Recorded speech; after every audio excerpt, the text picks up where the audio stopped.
Signed up for it will get a copy of the webinar. It will also be uploaded to our YouTube channel, and a copy of the PowerPoint will be sent to everyone.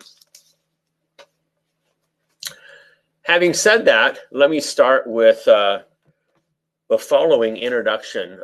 We meet with hundreds of companies every year, and we find out that there are issues with HR compliance, be it labor laws, court cases that then dictate policy, as well as laws that affect the Affordable Care Act and health insurance and employee benefits.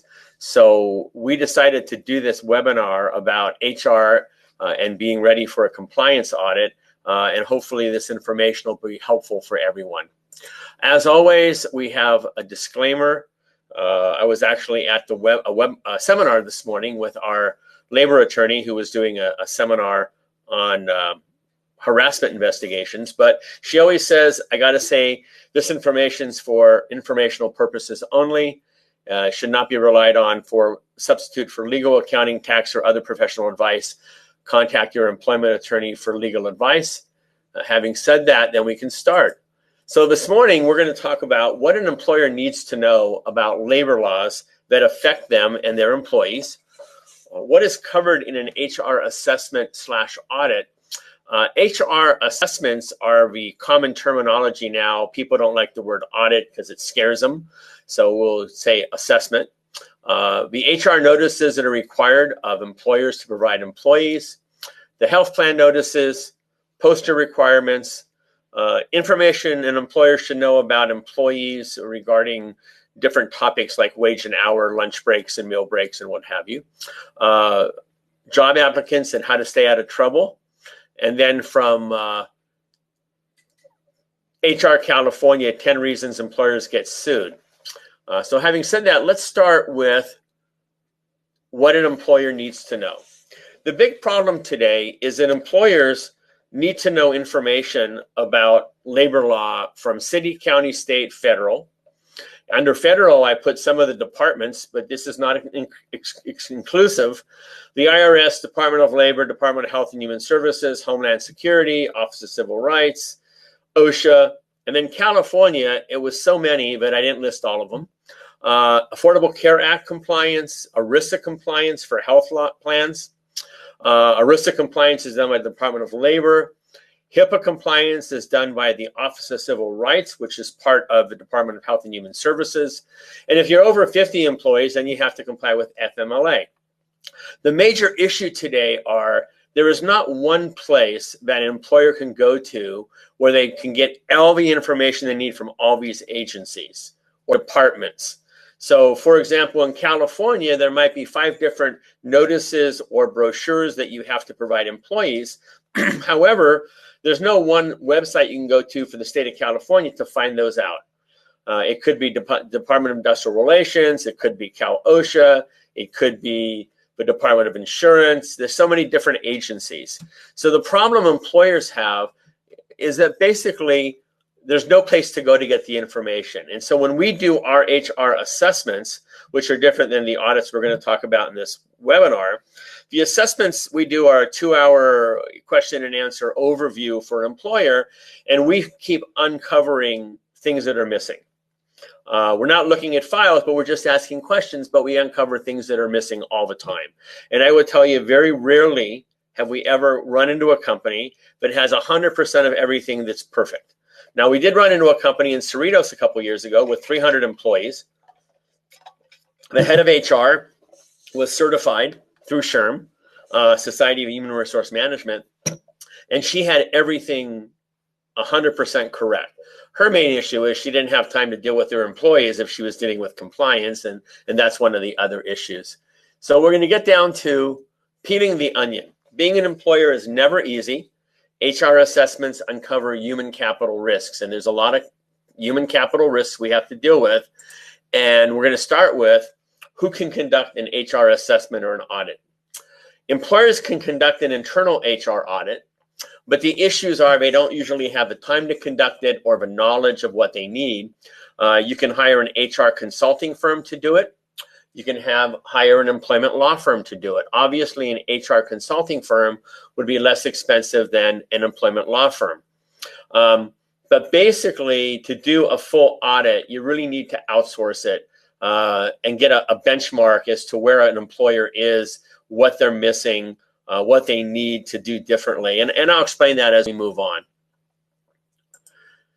So what's covered in an HR assessment or an audit?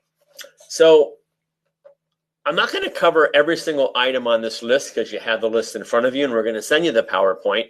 But I will tell you that when you do an actual HR audit, you actually look at files. So if a company has 100 employees, you may look at 10 files, 10 personnel files, 10 I-9 forms. You may look at exempt, non-exempt classification, but you're actually looking at personnel files and actually looking at HR forms. And I'll just give you an example. We did an overall assessment to a company, which is an existing client with 80 employees. And we looked at their I-9 forms, and the I-9 forms were dated. The form was dated 1987. And in 2017, the Department of Homeland Security came out with 2 new I-9 forms, one in March and one in October. The October one included a box that wasn't included in the March one. And we had sent this to the employer, and the employer said, well, I don't have time to look at every single thing that I get. I got to manage the office. I got to manage part of the bookkeeping. I have to manage HR. I don't have time to know everything. And that's part of the issue with most employers that are under 100 employees. So in an audit, we also review HR forms. So we're going to review employment applications, requests for time off, payroll action items, etc. Recently, I looked at a company in Woodland Hills, just about 5 or 6 blocks from our office here, and I looked at their employment application, and they had 2 things on the application that are now illegal. One was they asked what the potential employee was currently earning, which is against the law now after 2018 in California. They also had a question about criminal background, which is also illegal. So in 2018, the law came out. We got several notices from a whole bunch of different places, but this employer didn't have those notices. So they were using an employee application that was now illegal because they didn't have the information. So these are some of the things that are covered in an HR audit. And then I'll go to the next slide and cover employee handbook, hiring process, onboarding checklist and onboarding, vacation, sick leave, PTO policies, leaves of absences. And what we run into are issues all the time with HR notices, onboarding information, the employee handbook, which sometimes are missing things because they're not updated. We recommend that you update an employee handbook every 2 years. However, every year there are new items that have to be included. And in the off years, you can include them with an amendment to the handbook, but you send out to the employees. But we have basically uncover items. There was another company I looked at recently that had a handbook that was dated 2018, and they were missing 5 or 6 leaves of absences that are required in the state of California. And I said, well, who did this handbook? And they said, well, we had a labor attorney do it in 2013, and we recently updated it in 2018, but we did it ourselves.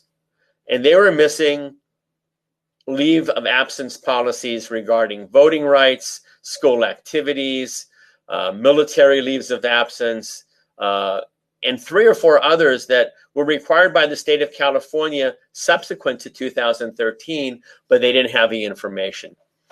We also look at job descriptions in an audit, time records, including paycheck stubs. There are either 9 or 11 things that have to be on a paycheck, depending on how you define the items. And we basically look at paycheck stubs in an audit also to make sure that everything is correct.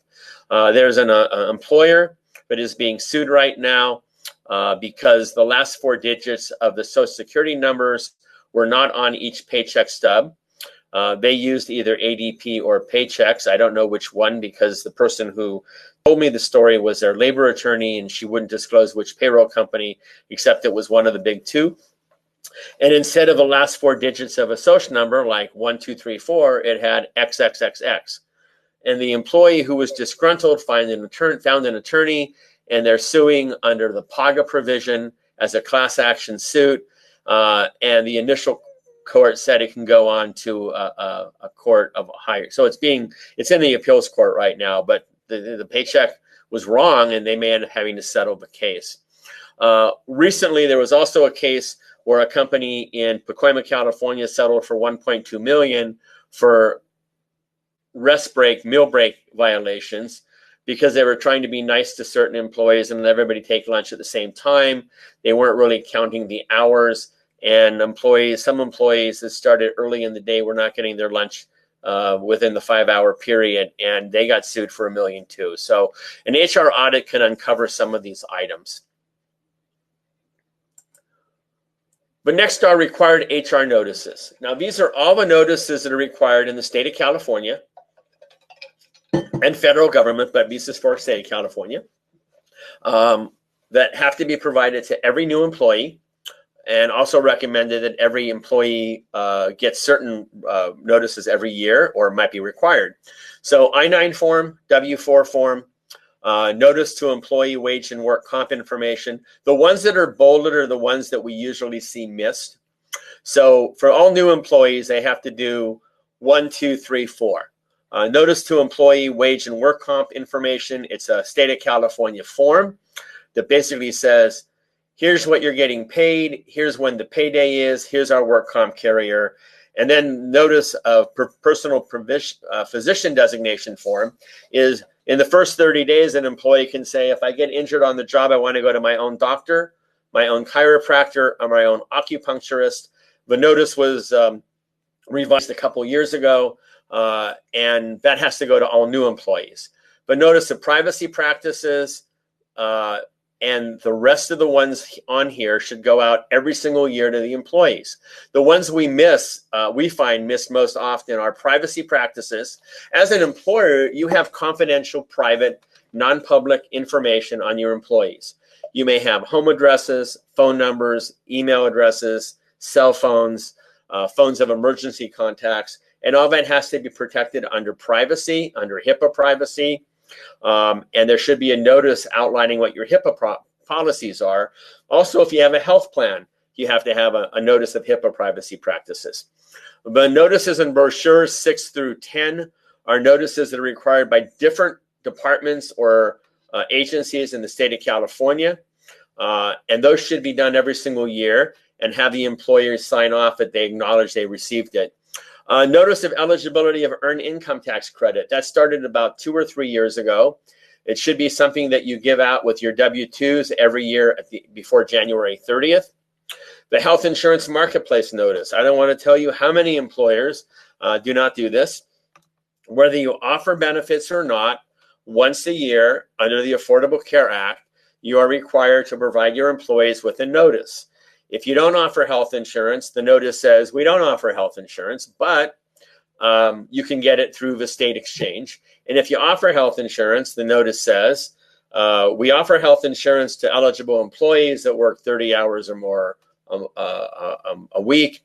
We also offer it to dependents, although we don't pay for it. Basically, it's that kind of a notice, but it's a federal government notice, so it's like 4 pages or 6 pages. If you have over 25 employees, you now have a rights of victims of domestic violence, sexual assault, and stalking. It's a notice. It's also on the poster. You may say, well, if it's on the poster, why do I have to give out a notice? And why is it also in my handbook? Well, because the government wants it that way. And if you're over 50 employees, FMLA notices for Family Medical Leave Act, which is a federal leave act. So these are some of the notices that you have to give out. And again, the ones in bold are the ones we see all the time that are missing, probably 90% of the time. Some of the other ones are missing also a lot.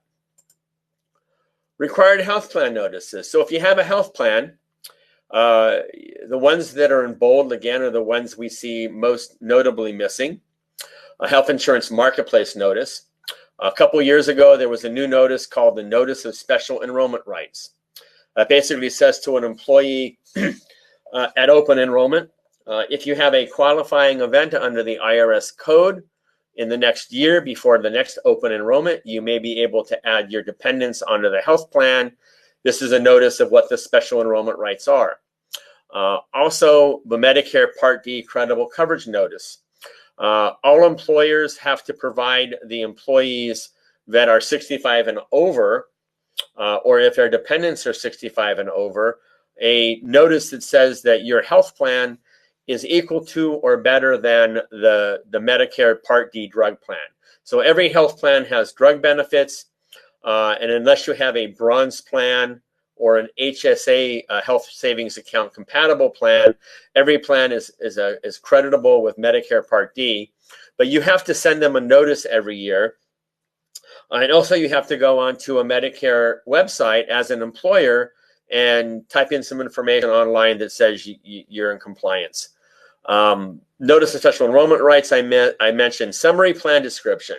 We see this missed probably 90% of the time. Most employers believe that if they give the employees the plan documents, their health insurance certificates, their summary of benefits and coverage that shows what their benefits are, and etc., but they're okay. Well, in reality, they're not, because 40 years ago, actually now 45 years ago, when ERISA was passed in 1974, it required all employers to provide a summary plan description in writing to their employees every year. However, the Department of Labor never ever audited employers for health plan violations until 4 years ago. 4 years ago, after the Affordable Care Act came into effect, they hired 16,000 examiners or auditors, and they're reviewing health plans. A summary plan description is something you can easily solve by buying what's known as an ERISA wrap product. Usually they range from $500 to $1,000 a year, but if you ever get audited by the Department of Labor and they say they're going to audit every health plan employer in the country in the next 5 years, but if you're ever audited, you have everything in place in a PDF. You just have to upload it and send it to the Department of Labor. If you don't upload that information within 14 days, then the Department of Labor will do a real audit of you and start looking at your files, and then it starts to get nasty. The other notices, COBRA notices, obviously if you're over 20 employees, and that's full-time equivalents, and not 20 employees on a health plan, but 20 employees, full-time equivalents, you have to have COBRA notices, and there's 7 possible notices. If you're over 50, there's a mental health parity notice that has to be given to the employees. If you're over 100, then you have a Form 5500, which you send to the federal government every year, and also a summary annual report, which you send to the government as well as give to your employees. So you have health plan notices, you have employee HR notices. If you count up how many notices, I mean, when you look at it, going back, there's 14 notices on this page. And on this slide, there's at least 1, 2, 3, 4, 5, 6 notices plus COBRA, could be another 7. So you're talking about 20 plus notices that could go out to employees, which is why it's very important to make sure you're doing the right thing. After we talk about notices, we're going to talk about posters. Posters, there's a federal poster required in the state of California. When it comes to federal posters, what most people do is they go to a poster provider, usually Cal Chamber or 1 or 2 of the other companies that provide posters, and they get a poster which they put up every year. But believe it or not, I walk into some employers and the poster's 10 years old, 5 years old. We walked into one employer, which is a janitorial service for restaurants, and we looked at their poster in Van Nuys about 3 or 4 months ago, and their poster was dated 1995. Every single year you should update your poster. There's 3 ways to update the poster when you buy it. You can buy it with laminated, you can buy it not laminated, and your other choice is you can buy it where you get automatic updates. Now, our company, and I recommend to get automatic updates. In California this year, there has been 2 updates that have to be posted. So if you got a poster in January for 2019, and you didn't have updated posters as part of the package that you acquired, then you're missing 2 posters now that have to be on the wall. Yeah, you could go individually and find those 2 posters and post them, or you could just buy updated service every year. But the posters are important. And what's interesting about posters are usually they're posted in lunchrooms or coffee rooms, or where people go and visit. Obviously, English and Spanish. If you have more than 10% of your employees that speak a different language, usually it's Spanish in California, but the state of California has 17 languages that are included in the statute. The problem is you can only get the posters in English and Spanish. So if you have an employer that has, if you're an employer that has employees that speak a different language, you're going to have to get it translated yourself. Now, I say that because we have a company in Orange County. That's a machine shop. And half of their employees are Vietnamese, and their primary language is Vietnamese. So they're required to have this poster up in Vietnamese. Since they can't buy it in Vietnamese, they're going to have to provide this poster to a translation service and pay by word to have it updated, have all the notices and then post them on the wall.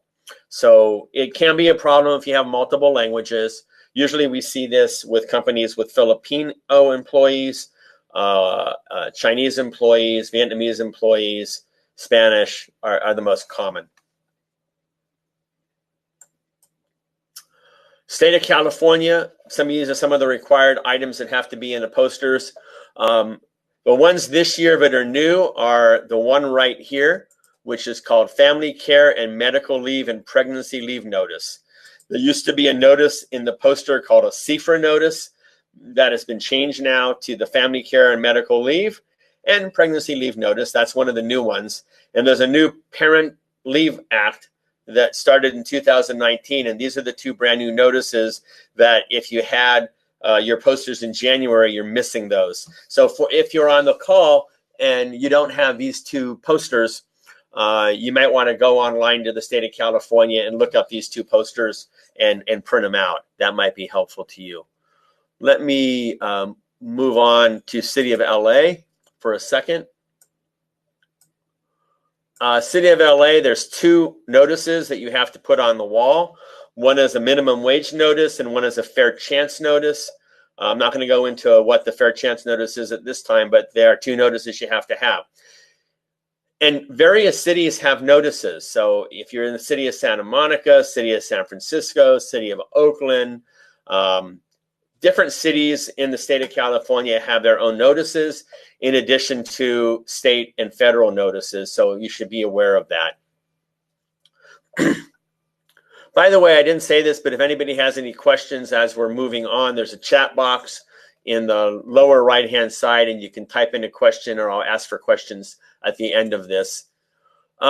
Employee information you should know. Well, let me go back to posters for one moment. I'm not sure, I don't remember because of the 3-day weekend if I put this in or not, but I learned a couple years ago that if you have a job applicant, the job applicant also has to be able to look at the posters. So most employers don't know that. So my recommendation is that you take a job applicant on a tour and you make sure they see the posters and say, oh, here are our posters in our lunchroom or in our break room or what have you. So that way they can come back and say they didn't see it and they sue you because they didn't see it. The second thing to note is everybody has to be able to see the poster every single day. So I have a client in Santa Monica with 3 different locations in Santa Monica, 3 different buildings. One building is across the alley, one building is across the street from headquarters. They have to have 3 posters because not every employee goes to the headquarters lunchroom every day, and therefore they may not see those posters. Somebody asked, is there a poster provider you recommend? I would just tell you that California Chamber and HR California, we've been buying those posters for the last 20 years, and that's where we get them. But there's other people, but other places you can buy them. But we know I'm not going to recommend that you go to HR California, but I know that they do have the correct posters. Okay, so moving on, as I click the slide, employees, information you should know. So as an employer, besides all these notices you have to know and filings you have to file and things you got to be aware of, You also have to be aware of certain items that may get you in trouble vis-a-vis a lawsuit. Usually they're wage and hour requirements, overtime rules, and rest and meal breaks. These are the three that are the most common, wage and hour being the biggest one. As an example, I went to a seminar this morning, as I mentioned, about investigations about harassment in companies, and the attorney said the following: if you're going to do an investigation not during work hours, like after work or before work, make sure you pay them, because you're requiring them to be at a meeting, and so therefore you have to pay them. That's an example of a wage and hour violation. Starbucks got in trouble because people clocked out and then went and locked themselves, left the premises and locked the door. I may be wrong. It may not have been Starbucks. It may have been another retail retail store, but it took 5 or 10 minutes to lock up after you clocked out. Now, you can't lock up before you clock out, but it was a problem, and they got sued because somebody wanted that extra 10 minutes or 15 minutes of work, and they won. So wage and hour are sometimes the issues. Overtime can be an issue. Rest and meal breaks. So rest breaks, they're entitled to a rest break twice a day, 10 minutes, morning, afternoon, on a typical 8-hour day. If it's a 10-hour day, it's a little bit different. They get an extra one. Meal breaks, after 5 hours of work, they get a meal break. They really can't waive it. They need to clock out.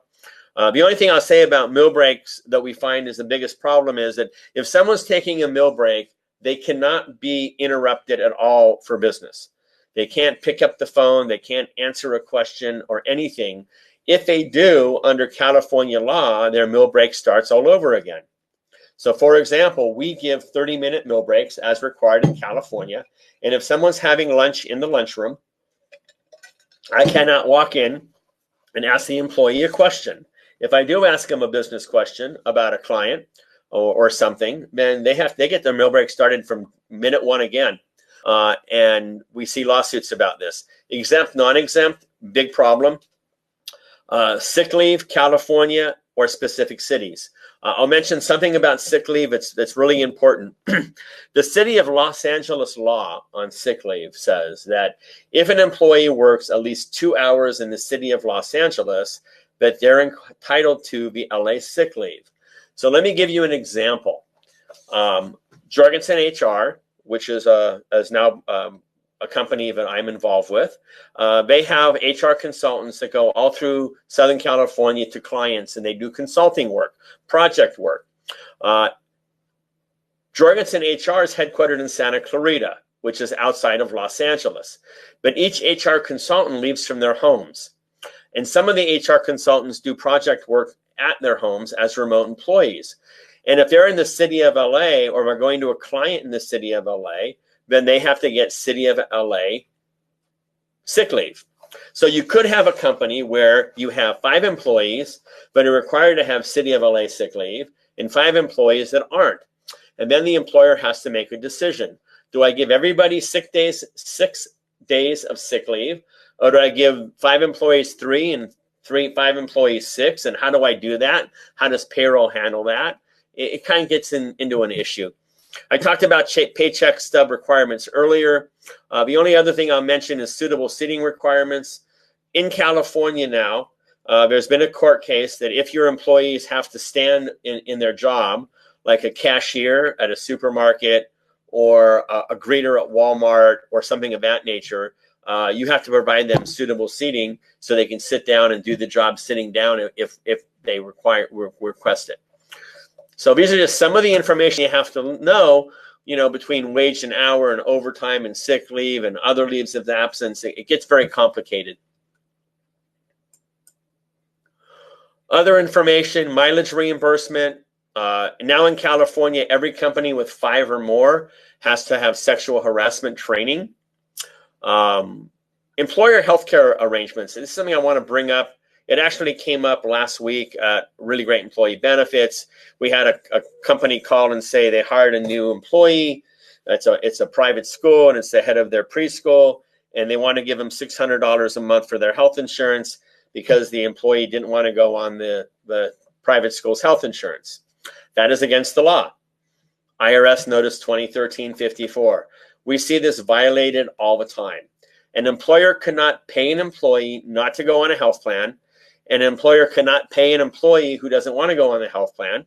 And the other question we get all the time is, I have an employee that's going on Medicare. Can I, as an employer, pay for their Medicare?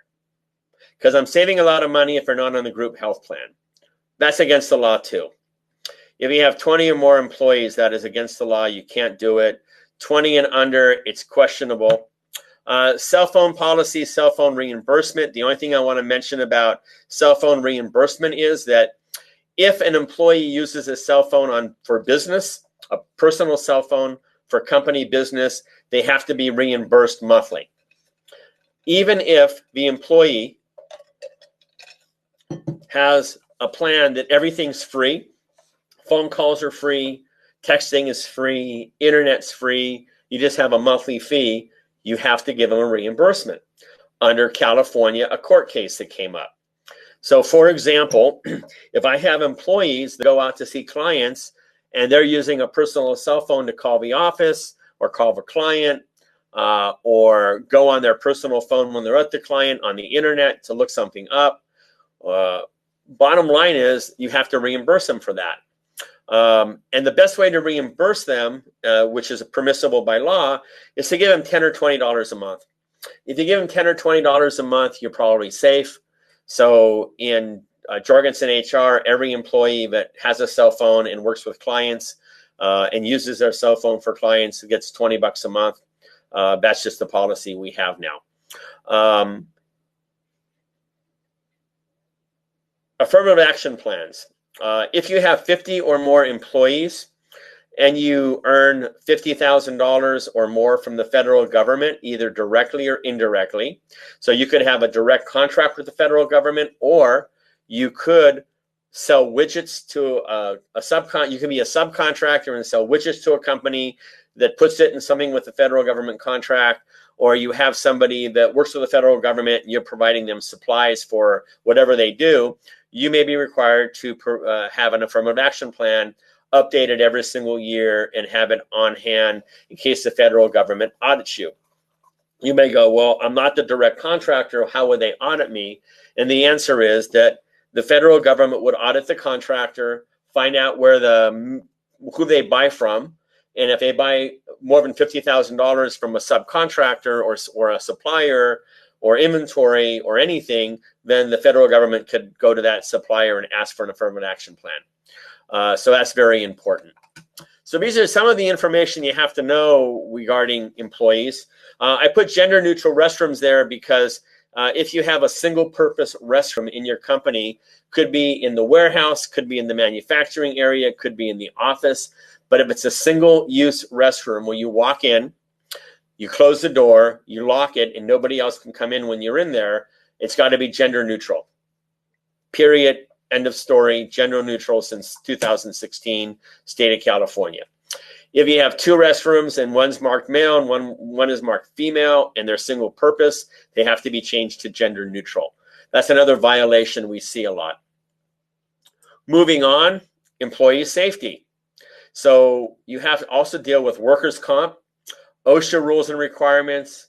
If you're required to do an OSHA Form 300, and then every employer is supposed to have an injury and illness prevention plan.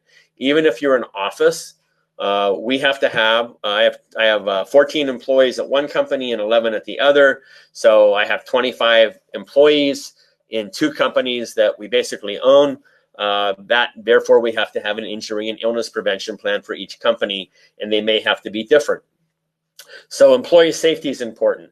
This is an area I would talk to your work comp carrier and your insurance agent that wrote the work comp to make sure you're following all the rules you need to follow, OSHA, Cal OSHA, etc., to make sure you're covered. Job applicants, how to stay out of trouble. Well, I already mentioned that job applicants have to have posters. I do have it on here now, but I see that number 5 on the list or 6 on the list. But employment applications have to be correct. You can't ask for background. You can't ask for criminal record. You can't ask for what they're making. You can say to them, if they ask you, well, what will I make on the new job? You're permitted by California law to give them a salary range. So I could say, well, the salary for a receptionist is $15 to $19 an hour. That's our range, depending on your experience, qualifications, etc. You cannot ask them what they're making, but you can ask them the following question. What is your expectation for how much do you want to make in this job? So you can't ask them what they're currently making, but you can ask them for their expectation if they were to join you. So that was a change after the first year. And so you can't say, well, I know you work for ABC company. What were you paid? You can't ask them that. But you can say, if you come to work for Jorgensen HR, how much do you expect to make? Or what are you looking for? You can ask them that question. Credit checks are something that is very difficult to do these days. There was a change there. Employers cannot act in direct discriminatory practices, neutral practices that have a disproportionately adverse effect on members in a protected group. This is something that I never thought of before until a year ago. When I'm having an interview, if I ask somebody what their hobbies are, they may tell me that they belong to a certain club, they have a certain hobby, and that could be prejudicial. As an example, if somebody is a member of the Knights of Columbus, which is basically mostly Italian Americans join that, or they tell you that the sports they do are bocce ball, and that's Italian American, you've now put them into a category that, oh, they have an Italian background, and that may affect your decision on whether to hire them or not. May not be consciously, but could be subconsciously. So you have to be careful about asking questions about what organizations they're in, clubs they're in, societies, what they do for a hobby, what kind of music they listen to, because those kind of things, although it tells you something about the person, it may prejudice you against that person. Personality and work style assessments, you got to be really careful these days to make sure that it is a accepted one with labor laws. And the people, if you do a work style assessment, like I don't hire anyone without a work style assessment. I use a company in Santa Monica. They use something called a 16PF that's been around since the late 50s, and there's like 6 million people in the database. And I know that they do things correctly, but I always worry about that. So job applicants, these are some of the things you have to worry about. So before I get to the 10 reasons why companies get sued, let me just suggest that based on everything we've talked about today, it might be a good idea to look at your policies in certain areas. Look at your hiring policies, look at your HR notices, look at your employee handbook, look at your health plan notices, look at those areas that you might not have looked at recently, like rest and meal breaks or pay stubs. Just a whole bunch of things that are what we've covered that you might want to just look at. I'm not suggesting that you go out and you hire, Jorgensen HR to do an audit for you, or you hire another firm to do an audit for you, or you hire a labor law firm. But you want to make sure that you got things hammered correctly and that you mitigate the risk, because all of these areas are people risk areas. And some of the fines can be $100 a day until corrected. A privacy HIPAA violation could be $50,000 to $1.5 million. There's hefty fines for not doing things. If you don't provide, I mentioned before that you can't pay for someone not to take the insurance, or you can't pay them money to not be on a health plan. That fine can be $36,000 a year per employee. So if you have an employer that said, I know you're not going to be on a health plan, I'll give you $500 a month, and they've done it for 5 years, $36,000 times 5 years could be over $150,000 fine if they get caught. So it's just something to be aware of. You might want to look at these areas. The last item I'm going to talk about today is from HR California, which are the top 10 reasons employers get sued in California. So they looked at the complaints with the EEOC, the Department of Fair Employment and Housing, and some of the lawsuits that are public. And they came up with the following: classifying all employees as exempt. A lot of employers go, I'm just going to classify everybody as exempt and just pay them money and not worry about meal breaks and overtime and what have you. But there's specific rules in California, which are tougher than federal, that make an employee exempt. Letting staff take lunch whenever they want. This is a big problem. I mentioned the company in Pacoima that settled a $1.2 million lawsuit. They had 3 employees that had a flexible work schedule. They wanted to drop their kids off at school at 7 in the morning and come to work early and then leave at 3 to pick up their kids. And every day at 1 p.m., the company had lunch for everybody in the company. One day a week, they brought lunch in for everybody. And so these 3 employees, they didn't take their lunch at 12. They waited till everybody else took lunch and they had a big party. And then one of the employees got disgruntled for some reason and sued. So you got to make sure your employees take lunch properly. Make everybody an independent contractor. This is even more important now, but in California, the Supreme Court ruled a little over a year ago, that the independent contractors in California, the rules have changed. There's now a new definition under an ABC, but I will tell you that recently, one of my employees went to an architectural firm, and the architect has 9 employees, and he had all of them as independent contractors. And that is against the law. But independent contractors could be in a whole bunch of different areas, from tutoring companies, real estate brokers, stockbrokers, hair salons, janitorial companies where you hire an independent contractor to do a job that you have a project for, but they're still doing janitorial work. But it basically affects every company in California. You terminate somebody who takes a leave of absence. You don't give a final paycheck unless the employee returns company property. And along with that, that if they owe you any debt, like the company loaned them money, if you take it out of their final paycheck, you can get sued for that. And number 8, loan employees money and deduct from their paychecks. If you loan an employee money, and I don't recommend that you loan employees money, but sometimes an employer does. We actually had an employee here for 14 years, and we lent her some money, but she wrote us a check every month. We didn't take out of her paycheck because that's against the law. Using non-compete agreements in California to protect confidential information. You are not permitted to have non-compete agreements in California. You can't not allow someone their livelihood. You can have confidentiality agreements that say that anything you learn, hear about, look at is confidential. If you leave the company, you can't take it with you. That's legal, but you can't have a non-compete agreement. And lastly, a use it or lose it vacation policy that says you get so many days a year, but if you don't use it, you lose it. That's against the law. You can't have a policy that says, and this is what our policy is at Really Great Employee Benefits, and also at Jorgensen HR, that we have a policy that you get 5 days a year. We accrue it on their monthly paycheck. They get 5 days of vacation. If they don't use it, they can roll it over to the second year. But the most they can ever have is 10 days of vacation.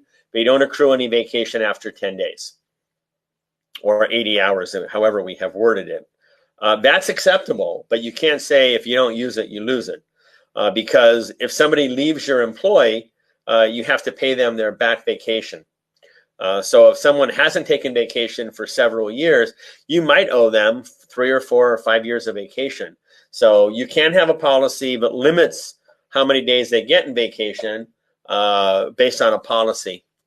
So that basically is the last slide for this webinar. I hope it was informative and educational for everybody. This is the first webinar we're doing under Jorgensen HR. We're keeping the human and human resources as always. If anybody has a question they would like to ask, please put it in the chat box. Again, while people are maybe asking a question, I will be hitting the stop record button in a moment. It'll be up on our YouTube channel in a day or two. Actually, it might be a week because my social media guy is in Europe right now. But we'll also give the PowerPoint as a PDF and send it to you. And if you have any questions at all, feel free to email me or chat with me or talk to me about anything we covered here. It looks like somebody is typing.